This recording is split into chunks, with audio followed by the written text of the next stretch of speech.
the workshop's website. So you'll get a gist of where we're going, but and there's some starting points here. So we've brainstormed as many of the types of opportunities that we can think of. But we want you, and that means everyone in the room, to help us capture missing elements that we don't have.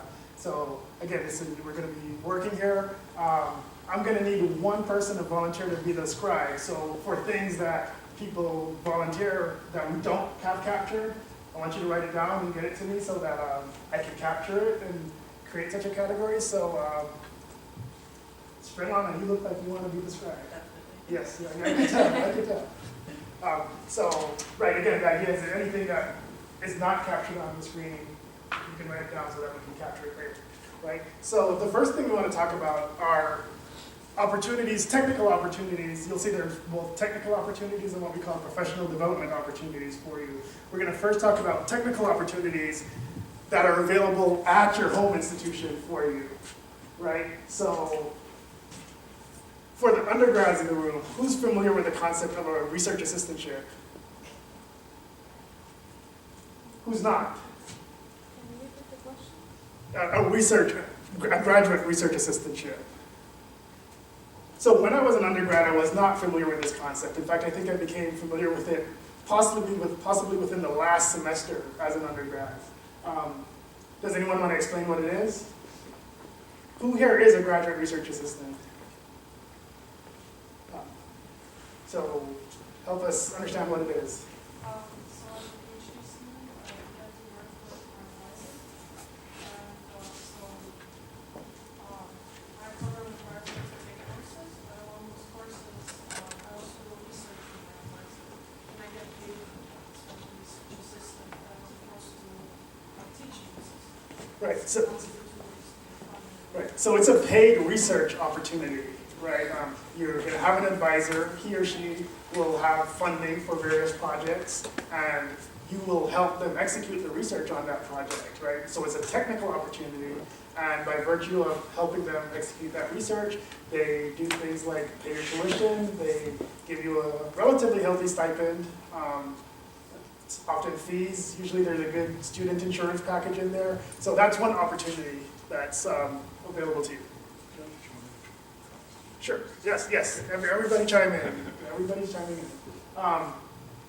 Undergraduate project assistantships, that's the undergraduate equivalent of a graduate research assistantship. So it's meant to be the same thing. The graduate research assistantships are typically stipend-based, so monthly stipends. The undergraduate opportunities are usually hourly-based, but it's the same idea. You find a research advisor, one that has money and funding for research and willing to bring you onto his or her team, and you would be helping them execute their research and getting paid to do it, but also gaining valuable research experiences doing that. There's a research experience for undergrads. Has anyone heard of that program? It's REUs. Has anyone done an REU? Remind your name? Catherine? Catherine. Right. Catherine, you want to tell us what an REU is? It's a research opportunity where they give you a small stipend, and then you work with a mentor to do some sort of research project that the mentor has designed. And you're supposed to keep up like a monthly blog and describe what you're learning, what your goals are, and what if you've met your goals and things like that. Thank you. Thank you, Catherine. And so typically this is one of the easiest opportunities for an undergraduate, and I'll tell you why. Right? So all the other opportunities that I talked about so far are contingent on funding. So is the REU, except it's quote-unquote easy funding for the faculty advisor to get. If he or she already has a NSF-funded project, they can readily apply for supplements for REUs to hire undergrads. It's typically during the summer. Was your experience during the summer? No, it's actually during the year. Okay, so during the school year, but often they're most typically during the summer, but also possible during the school year. And again, it's really simple and almost as automatic as it comes, right? Frankly, funding an undergraduate for the summer is a relatively small amount of money compared to the rest of the funding. So NSF readily gives this level of funding. So this is a good opportunity, look out for it. Again, typically if an advisor doesn't have funding, he or she can apply for a supplement to existing projects, current projects, to get that funding. There are also other fellowships and scholarship opportunities, and I'll let Damian actually talk about fellowships because he was actually a recipient of a fellowship when he was in undergraduate school. So, yeah, my last year at Howard, I received a fellowship from the Environmental Protection Agency, and it was actually something I found about randomly walking down the hallways of posted on a bulletin board. I've always been curious, in current times with back then, so in undergrad, I never had an email address. Nobody really knew about email back then. This was the 80s. So, do people look at bulletin boards anymore, or are you getting all your information on the web? Like I saw in the hallway out here a bunch of posters on the board. Does anybody actually see that? And yeah, that's cool. It's like hit or miss, right? It's not like I read it, but sometimes I see it. Okay. Sometimes you hear about it from a friend who might have seen it, and then they tell you about it. Yeah. That's one of the ways. It's a channel, Okay. not the channel. So I would just say there are still a lot of good opportunities that are on paper, on bulletin boards. It's not on the internet. So keep your eyes open. This was a fellowship for undergraduates to do research, and I used it to fund my senior project. So most senior projects were design-oriented projects, but we had the option to do a research-oriented project. So keep your eyes open for that. One thing I wanted to mention too, just because people might not be aware of it, I don't think I knew when I was an undergraduate. So those of you who are undergrads or master's students, if you're thinking about getting a PhD and you're concerned about funding and all about costs, it's very rare for anyone to pay to get a PhD or to take out loans to get a PhD. Instead. Right? So you're always going to, what's that? Instead. In STEM, yes. Pretty much any Sure. other discipline. Yeah, very important qualification. So if you're going to do a PhD, you are almost always, it's extremely rare not to be on some type of funding like this. So finding the funding should be a concern, but things like how much debt will I incur should not be a concern at all, because that just almost doesn't happen. Don't most graduate programs have they don't like to, they don't like to hire or bring on students who are independently wealthy, or I've never, they need assistantship, right? yeah, I've never heard that. I would welcome independently wealthy Yeah. students into my labs because that gives me more money to spend on other students. So I've never heard that either. So for a faculty advisor, the best student is one that he or she doesn't have to fund, right? Because again, that allows he or she to fund one more student. Sometimes there's opportunities, for these fellowships, there are often external fellowships. So the National Science Foundation has a very prestigious graduate fellowship. The DOE has a very prestigious graduate fellowship program. These are opportunities to do research at your home institution with a faculty advisor, but you and he or she would work together to get external funding. So the student would be the one putting forth the fellowship application with a faculty advisor together. But these are very prestigious, very selective, but there are yet again other opportunities to get technical experience at your home institution and get paid reasonably well for them. Those types of fellowships are pretty selective and usually come with a healthy stipend as well. I have independent studies and projects up here. So one of the things, as Damian was he implied, is we get spoiled in this arena expecting to get paid for all the things that we do, right? There was a time when internships were generally unpaid activities and the value of the internship was the experience. Our mindshare doesn't accommodate that anymore, particularly in this type of environment. It's, you want me to work for you for free? No, give me some money, right? One of the things to consider, particularly if you're trying to think long-term or medium-term about having an advisor fund you for 5 years or 6 years, is doing an independent study with that advisor, working on a research project with that advisor for a semester, for free, to prove to him or her that he or she wants you in his lab and wants to pay you well to be in their lab, right? So often faculty don't want to take students on untested, right? So they want some sort of immersed experience with that student before they take them on into the lab. That could mean you took a class with that professor and did well. That could mean you served as a teaching assistant for that professor and showed your stuff. It could mean a variety of other things. Doing a project with that professor could be another way that you can, again, get in the network and sneak your way through the back door into that person's laboratory. And then summer internships are somewhat similar to the RU experiences, except those internships would come from the professor's funding, not from a outside or supplemental source. Opportunities at other institutions, right? So everything we talked about just now were opportunities at your home institutions. There's also opportunities outside. So I talked about the REU, there's a DRU version, right? So there's a distributed research experience for undergrads.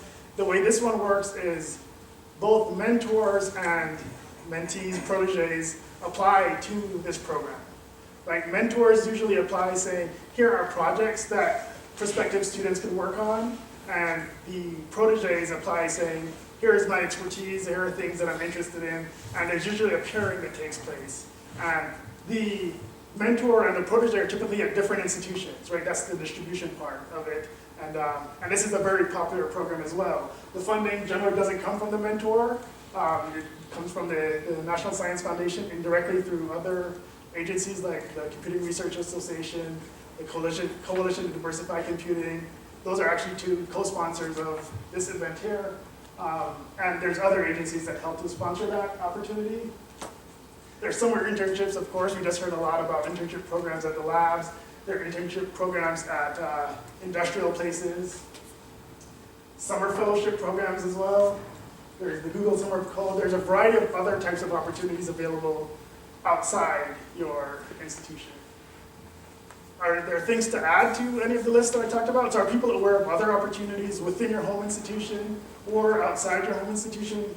Technical opportunities that we didn't mention? Well, the federal government agencies have internships too.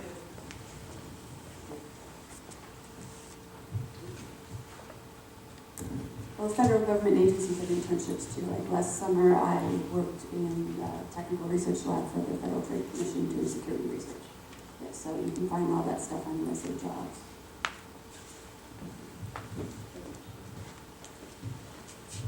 So I specifically wanted to have Google Summer of Code up here. Most of these are broader categories, so that may seem too specific. So let me mention why I had it here. First of all, this is HPC, a lot of you are involved in coding, and it is a pretty big program. So the way it works is that Google will fund students to do summer internships to contribute to open source projects. But not all the students, in fact, I don't know if any of the students go to Google. What happens is different institutions will apply to be a host and will name an area that they want someone to work in. Like, for example, contributing to the GNU compiler project. And then if they're accepted as a host institution, students will apply to work on that opportunity. And if Google accepts them into the summer program, then they go to the host institution and do the work, and Google funds it. And I think at some point during the summer, all the students come to Google for a conference, for a meeting. And I was just looking it up on the web. I think there's like 180 host institutions, so it's a really big program. In fact, I'll be applying for Sourcery Institute, so I'll be interested. So next we'll move on to training opportunities, right? So maybe this should actually come before the internship opportunities or training things, right? So first and foremost, there's a lot of opportunities online, right? Some of them are live webinars, some of them are on-demand tutorials and sessions that are posted that you can download and get value from. But generally, there's a variety of different types of tutorials and workshops and training events. Anyone here familiar with Exceed? So I see a couple of hands. Juan, you want to tell us what Exceed is? Speaking very loudly. Well, Exceed, as far as I remember, it's an online course website. So I remember I took some electronic classes there because some of my professors just went through like PowerPoints. So I needed like more material. So I went to Exceed and they had these online courses for electronic circuits and whatnot. So I took some of them and I remember they're free. So it's like, it's a nice addition, I guess. So Juan's talking about one small component of Exceed, that's Yeah. part of the training component. So Exceed is an NSF-sponsored project, and what it does is it provides compute resources for scientists to do research, right? So one of the value addeds of being at a national laboratory is you have your big computers in-house. For a lot of researchers at universities, they don't have that commodity there. Exceed provides a national resource that faculty advisors, researchers can apply to, and then students working on projects with those advisors, with those researchers, can apply to use those machines to execute their research. Alongside that is a variety of training programs to help you take best advantage of those resources and then other resources. So there's training in things from programming environments like MPI and OpenMP and things like that, to using the hardware, using the architecture, how to submit jobs to these big complicated systems and all those things. So Exceed is this one massive program, but they also have a lot of training events, some live, some online. They have a conference every year, and in fact, that conference has a lot of workshops and tutorials that are very useful for helping you understand how to use and learn more about high-performance computing. So again, I'll put the specifics on the website, but I only wanted to talk about Exceed because it is actually a prime example of the types of opportunities for getting better training in different areas of high-performance computing. Any other types of opportunities with respect to, again, learning, training, short tutorials? I guess there's now classes and MOOCs and lots of online courses that you can tap into, free online courses. So all those opportunities are things that you should look for. Student volunteering at like SC and stuff. Sure, so I have a slide coming up on that. Oh. Okay. Dorian. Another suggestion would be to be a member of IEEE and HPC. And you can join various societies once you get the membership, which is discounted for students. And sometimes they have like local societies, so if you're in a big city, they might have workshops that you could attend. It's just, if you're a member, then you can get subscribed to all these mailing lists and opportunities, and there's a lot of times links to work on. Right, so that's a very good suggestion. So the suggestion for those who didn't hear it is joining the IEEE or the ACM societies. They're very, I think, at least when I was a student, the student rate was like $25. I don't know if it's, Yeah, I think it's a little more expensive. It's like 32, I think. Yeah. right, but it's relatively cheap for a year's worth of service, and one of the things that provides opportunities for is to engage with the local chapter. That might, so the local chapter I know for example, has a lot of, often have seminars, right, where speakers come in and give talks on contemporary topics, but there are often other things that maybe look more like a workshop or a tutorial that you can take advantage of as well. Right, so in addition to the technical development and technical training, there's also the professional side of things, right? There's the softer skills, if you want to call them that. And so there's a lot of opportunities as well for that, right? So usually universities and sometimes schools and colleges have career services, right? And those career services provide sometimes one-on-one opportunities to speak with people and consult. Sometimes they provide seminars throughout the year that you can take advantage of, right? From everything from technical writing to presenting to communicating to best practices for job seeking, a lot of different skills that you'll find valuable. So your university career services usually has a good array of resources for that types of stuff. I have targeted conferences and workshops up there. By that I mean things like this, for example, right? This is not a technical workshop in that sense, in that we had one session where it was not hands-on, but it was presenting some skills, but generally this is about presenting a broad range of opportunities, letting you guys get some insight at a high level into what it might mean to be in high-performance computing, right? There's a variety of other types of workshops like this. The Supercomputing, which is a big technical conference, has alongside it a variety of different program sessions, right? So there's a Students at SC program, for example. Has anyone heard of SC? It's Has anyone been to SC here? Were you part of the student program at SC? Yeah, I've liked the experience in HPC for undergraduates. I highly recommend that program. Right, so there's a program, it's called HPC for undergraduates. And so, first of all, if you get into any of these programs, the conference actually sponsors your travel to attend, just like we sponsored your travel to come here. And it's a valuable experience.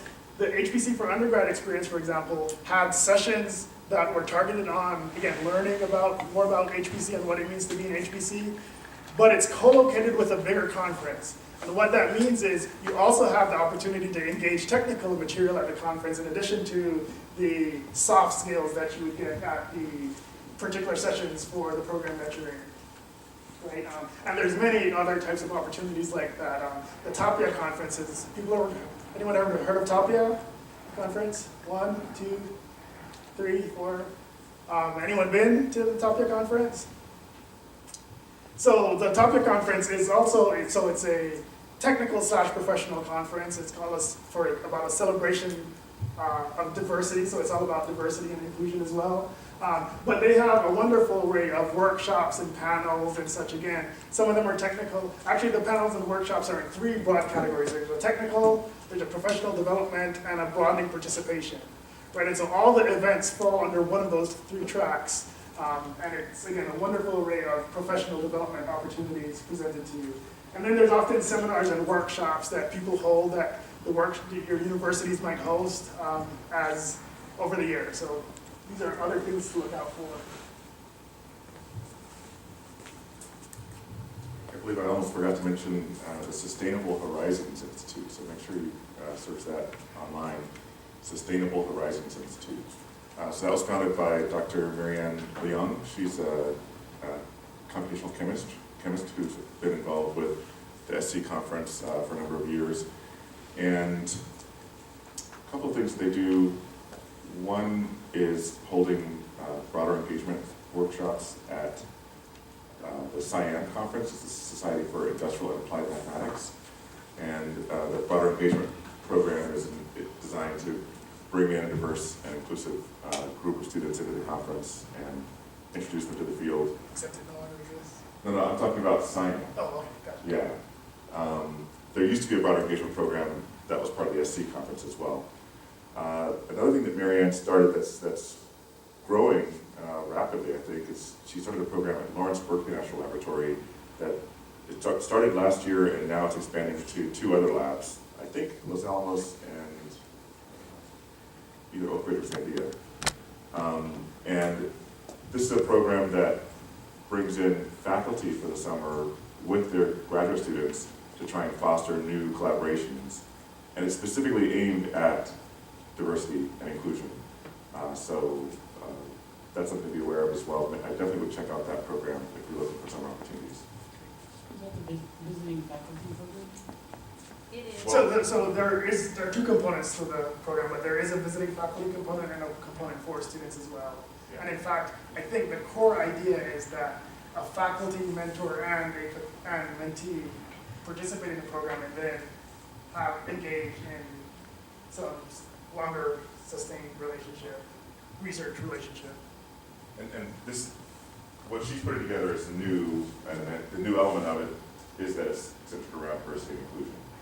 So I think each of the labs has had these busy faculty programs for a long time, but they haven't had this targeted effort at diversity and inclusion. And again, the eventual idea is to get specific instances of these types of opportunities on a website for the workshop.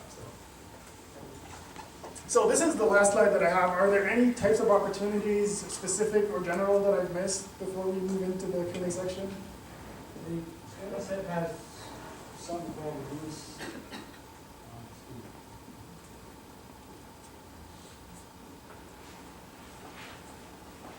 I was part of a Boost to Doctors program fellowship that is offered by NSF.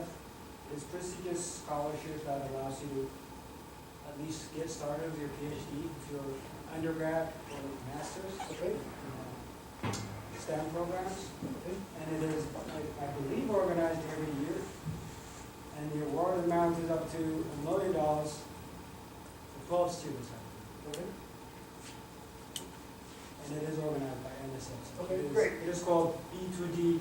scholarship, Right. HPC scholarship. Okay, thank you. So one of your post-workshop homework assignments is to make sure that everything that you are aware of ends up on the webpage that we have. So, and not for that one in particular, make sure that we end up having it on the website.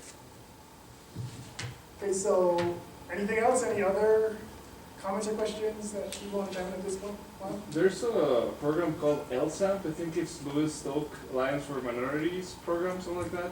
Yeah, that's what I was talking about. Oh, that's the one? This P2D is offered by, Oh, okay, alright. Okay, cool. Thanks. Great. Okay, so we're now going to move into the Q&A section. So we're going to ask our two previous speakers to come back up, and now is the time to be interactive and lively and all that stuff.